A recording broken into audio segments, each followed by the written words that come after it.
আসসালামু আলাইকুম। আশা করি আপনারা সবাই ভালো আছেন। আপনারা মার্কেটকে কেন ভয় পাচ্ছেন সাধারণ বিনিয়োগকারীরা? সেটা হচ্ছে আপনি ভালো স্টকের সাথে নাই, এজন্য মার্কেটকে ভয় পাচ্ছেন। ইনডেক্স একটু পড়ে গেলে আপনি অনেক বেশি আতঙ্কিত হয়ে যাচ্ছেন। আর ইনডেক্স একটু প্লাস হলে আপনি অনেক বেশি খুশি হয়ে যাচ্ছেন। মনস্তাত্ত্বিক ব্যাপার পুরোটাই। আপনার হাতে থাকা স্টক, ট্রেডিং স্টক একটু প্রাইস বাড়লে আপনি অনেক খুশি। আবার যখন একটু প্রাইস কমে যায় আপনি তখন অনেক আতঙ্কিত। কারণ আতঙ্কিত হচ্ছেন এই কারণে আপনি জানেন এই স্টকটার কিছুই নাই, ফান্ডামেন্টালি খুবই উইক, পড়লে কোথায় যে পড়বে আমি জানি না, এই কারণে আতঙ্কিত হয়ে যান।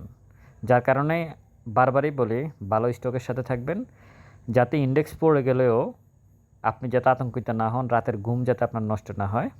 মার্কেট কতটা ভয়ঙ্কর হতে পারে, বিশেষ করে ফ্লোর তোলার পরে যেসব ভাইয়েরা মার্কেটে আসছেন অথবা ফ্লোরের আগে যারা 24 সালের আগে মার্কেটে আসছেন তারা খুব ভালো করে বুঝতে পারতেছেন মার্কেট কত ভয়ঙ্কর। নতুন বিনিয়োগকারীরা এই ব্যাপারে খুব বেশি এখনও আঁচ করতে পারতেছেন না।